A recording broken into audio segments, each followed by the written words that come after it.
The backbone just broke. War veterans are done. Mure Zimbabwe with the 2030 agenda. They are done. Mure Zimbabwe, welcome back. Pamzinda wevan. Now I need you to understand something before we get into today's story. Something that puts everything in context. Something that explains what happened this week is not just another political development. It is a historical turning point. In Zimbabwe, my war veterans are not just a pressure group. They are not just pensioners with grievances. They are the moral foundation on which ZANU-PF built everything. The liberation struggle, the war that ended Rhodesia and created Zimbabwe, was fought by these men and women. They bled for this country. They buried their friends in the bush. They sacrificed the years of their youth for the principle of one man, one vote, black majority rule, and an independent Zimbabwe. And now ZANU-PF has used that sacrifice, leveraged it, deployed it, weaponized it as the ultimate source of political legitimacy for over 4 decades. When ZANU-PF wants to crush opposition, it sends war veterans. When ZANU-PF wants to intimidate communities, war veterans show up. When ZANU-PF needs to claim the moral high ground of the liberation struggle, war veterans are the ones who provide that cover. So when the war veterans turn, when the very foundation of that ZANU-PF is stood on for 46 years starts moving, everything built on top of it becomes unstable. Family, the foundation just moved. Oh. So the war veterans speak, and they are not whispering. Let us start with exactly what happened, because the language being used by war veteran structures right now is not cautious. It is not diplomatic. It is not the measured language of people trying to stay on the right side of power. The General Chiwenga Voluntary Supporters Association, representing the unified voices of ZIPRA, military veterans, women associations, and youth associations from Bulawayo, Matabeleland North and Matabeleland South, condemned in the strongest terms the reckless and divisive statements made by Paradza and his faction during their ill-conceived gathering in Dadaya. Now, let us unpack who Paradza is. John Paradza is the ZANU-PF Deputy Secretary for Youth. At a meeting in Dadaya, he stood up and publicly declared that Mnangagwa will remain in power until 2030. And the war veterans responded, not with a polite letter, not with a quietly worded concern, but with a declaration. Their arrogant declaration that Mnangagwa will remain in power until 2030 is not only a blatant affront to the democratic processes within our nation, but also a direct attack on the legitimacy and standing of Chiwenga. Let it be clearly understood, General Chiwenga is the leader the people of Zimbabwe are rallying behind, and we will not sit idly by as rogue elements like Paradza attempted to tarnish his name and derail the course of justice and progress. That's a quote, Mure Zimbabwe. That's a quote, former war veterans. Hanziji, rogue elements. That is what they called a ZANU-PF Deputy Secretary for Youth, a senior party official called a rogue element by war veterans who fought the liberation struggle that built the party he represents. And then the statement goes even further. Hanziji, the open confrontation declared by Paradza's faction against General Chiwenga and his supporters is a declaration of war against the true will of the people. The people of Bulawayo, Matabeleland North and Matabeleland South are not easily swayed by the empty words of opportunists. We see through Paradza's agenda, which is rooted in division and self-interest, and we will oppose it with all the force at our disposal. Close quote, Mure Zimbabwe. Mao veterans angachitaura. All the force at our disposal from war veterans about a constitutional amendment. Family, that is not political commentary. That is a warning delivered in the language of people who know what force means because they have used it before. Right, so the Matabeleland dimension, the angle nobody is covering. Now, here is the layer of this story that I think most people are missing completely. And it is actually the most significant part. The war veterans standing up for Chiwenga are not from Mashonaland. They are not from the traditional ZANU-PF heartland provinces where the ED 2030 slogan was first chanted. They are from Matabeleland, Bulawayo, Matabeleland North and Matabeleland South. And they are ZIPRA veterans, Zimbabwe People's Revolution Army, the Revolutionary Army, ZIPRA, and the military wing of ZAP, Joshua Nkomo's part, the part that was historically rival to ZANU, the part that was crushed in the 1980s during Gukurahundi, one of the darkest chapters in Zimbabwe's post-independence history, when an estimated 20,000 civilians from Matabeleland were killed by the 5th Brigade. These men have every historical reason to be the last people standing inside ZANU-PF's political tent. And yet here they are, not just inside the tent, but issuing the most forceful statement defending the constitutional order against the 23rd agenda. Why does that matter, Zimbabwe? Because it tells you the coalition forming around Chiwenga and against Cape 3 is not a narrow factional grouping from one region or one military background. It is broad, it is diverse, it crosses the historical ZANU-ZAP fault line that has defined Zimbabwean politics since before independence. When ZIPRA veterans, men who have their own complicated, painful history with ZANU-PF, are standing shoulder to shoulder with ZANLA veterans in defense of constitutional term limits, something genuinely significant is happening, something that goes beyond faction, something that touches the soul of what Zimbabwe was supposed to be. The general must go match the same playbook. Now, family, while the war veterans are mobilizing in defense of Chiwenga, the 23rd faction is running the same playbook we exposed when we covered the t-shirts printed in Johannesburg. Reports have emerged of a plan to bust in individuals dressed in General Chiwenga t-shirts to stage a march demanding his recognition. The goal is identical to the Johannesburg operation. Create the appearance of a popular groundswell. Give Mnangagwa the cover to say, I am merely heeding the call of the people. And then remove the vice president before May 18th. Zimbabwe. The intervention by war veterans follows remarks by former ZANU-PF provincial chairperson Themba Mliswa, who accused Chiwenga of undermining President Mnangagwa and urged him to step down. Mliswa alleged that the vice president was echoing opposition rhetoric and engaging in what he described as strategic messaging aimed at subtly challenging the ruling party's stance on constitutional changes. Opposition rhetoric, that is what Mliswa called Chiwenga quoting the Bible at church service. That is what the 23rd faction calls defending one man, one vote. The principle the liberation struggle was fought for.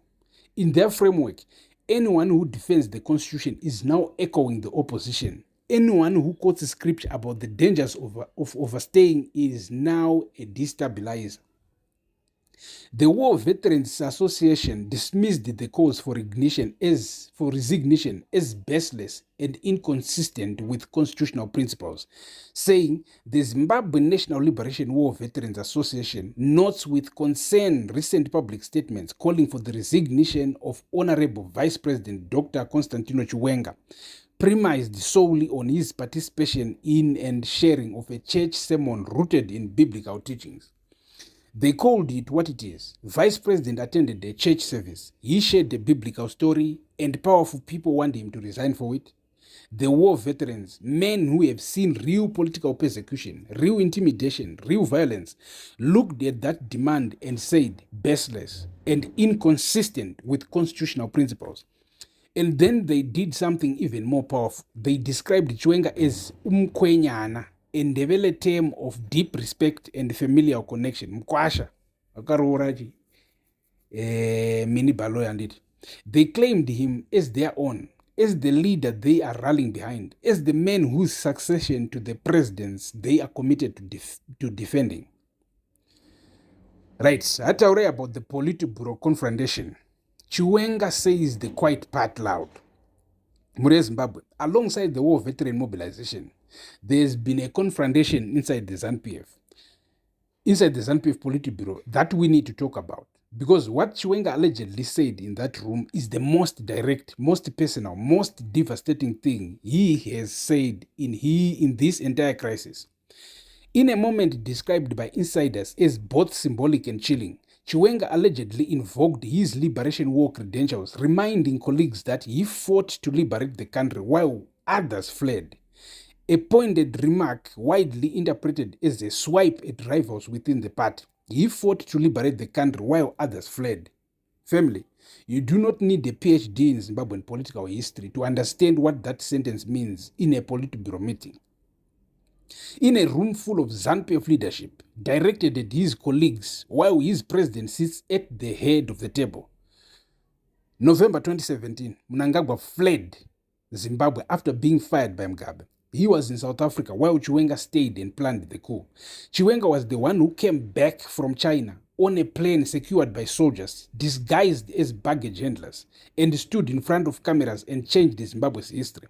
Chiwenga was in the country. Chiwenga held the gun, and now, in the Politburo, he reminded everyone in that room of exactly that. Quietly, with one sentence, I fought while others fled. The general did not need to name anyone. Everyone in the room knew exactly who he meant. And the silence that followed that sentence, family, must have been extraordinary. Right? Then pozoita nyaya yeslogan yekuti 2027 haasviki. Slogan iri kuspreada right now.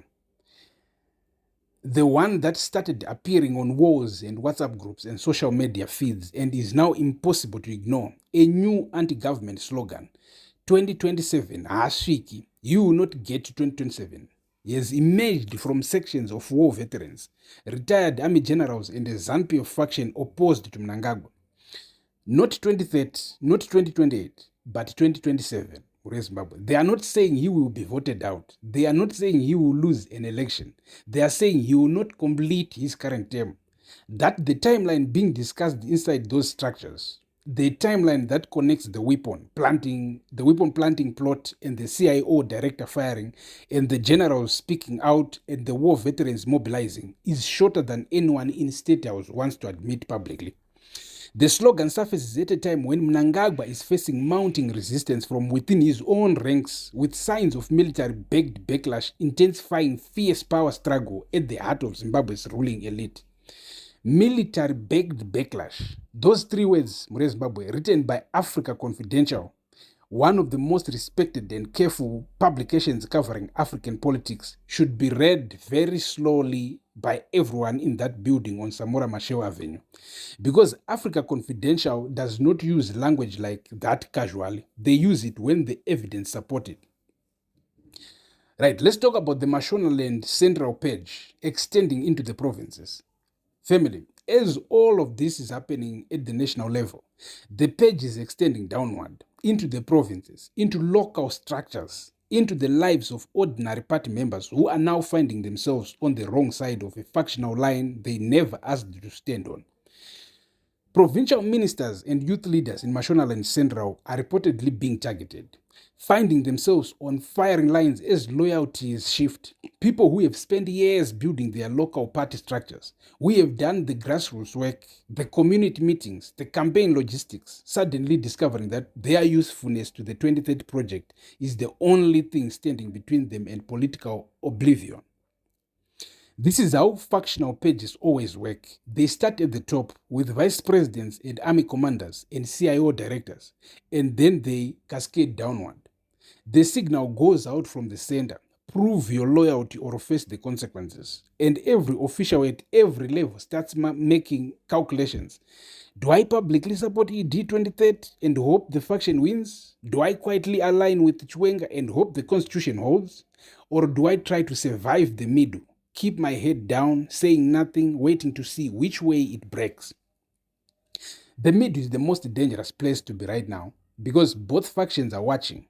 And in ZANU-PF's current temperature, silence is increasingly being read as disloyalty by whichever side is doing the reading. The implosion devouring its own Zimbabwe. And this brings us to the word that keeps coming up in analysis of what ZANU-PF is experiencing right now. Implosion. The party devouring itself.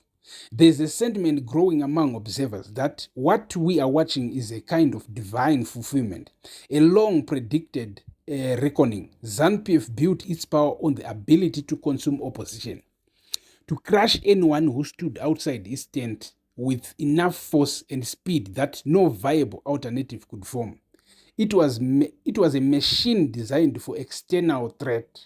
It was never designed for this, for the threat that comes from within, from the very people who built the machine and now disagree about who gets to drive it. The rift between factions in the Zimbabwean army, as well as veterans of the 1970s War of Liberation and President Emerson Mnangagwa, appears to be broken beyond repair. Similarly, Mnangagwa's relationship with his vice president, former General Constantino Chiwenga, who led the 2017 coup that ousted Mnangagwa's predecessor Robert Mugabe, is also in a precarious state. Zimbabwe, it's broken beyond repair. That is Africa Confidential's assessment. Those are what I not broken and being repaired, not strained beyond repair. The relationships that held this administration together, the military compact, the liberation struggle solidarity, the unwritten succession agreement, all of it broken simultaneously in the same month, weeks before the most consequential constitutional vote in Zimbabwe's history. And the war veterans are watching all of this. Men who fought for something, who believed in something, who sacrificed for something, are making their own assessment. Chiwenga is not up for debate. His leadership is rooted in his unmatched leadership, his military prowess, and his unwavering commitment to the people of Zimbabwe. That is not a political endorsement. That is a declaration from people who understand declarations, because they made one in 1972 when they crossed into Mozambique to train and fight and die for this country's freedom. Right, family, let me land this clearly. ZANU-PF have survived everything that has been thrown at it from the outside. MDC, sanctions, economic collapse, international isolation, election controversies. It survived all of it because the internal architecture held. The military held. The war veterans held. The intelligence services held. The provincial structures held. The chain of loyalty from State House down to the village held. That chain is breaking, link by link. The military covenant is broken. The CIO is fractured. Its director fired. 3 officers in cells for refusing illegal orders. The war veterans are publicly backing the vice president against the president's agenda. Provincial structures are being purged and destabilized. Old guard heavyweights are reportedly drawing up exit plans. And a slogan that says he will not make it to 2027 is spreading across walls and WhatsApp groups from Bulawayo kusvika kuBindura. 18 May arikusvika. But the question is no longer just whether Cab 3 passes on 18th May. The question is what Zimbabwe looks like on May 19th and May 25th and June and July. Because constitutions can be amended, bills can be pushed through compromised parliaments. Numbers can be bought and pressured and whipped into line. But the backbone of a political system, the war veterans, the military, the intelligence professionals who refused an illegal order, the provincial officials who are quietly calculating, when that backbone breaks, no constitutional amendment in the world fixes it. The day of reckoning being discussed is not a political metaphor. It is a genuine institutional crisis. And the people who have built their careers and their freedom and their billions on the assumption that this system will hold forever are facing a reality that 3 CIO officers in a cell and a war veteran association from Matabeleland are making very clear. The people of Zimbabwe are not easily swayed. The institutions of Zimbabwe are not fully captured, and the backbone, the men and women who actually built this republic, are done being silent. Drop your thoughts, Mure Zimbabwe, in the comment section. Is this the beginning of the end for the 23rd agenda? And when war veterans from Matabeleland stand up for the constitution, does that change the calculation for every wavering MP going into the chamber on May 18th? Share this video because Zimbabwe needs to understand what is happening right now. Every share is a voice, and right now, voices matter. This is your boy, Pano Pamzinda Weban, fearless always, democracy, pro-democracy, forever. Peace.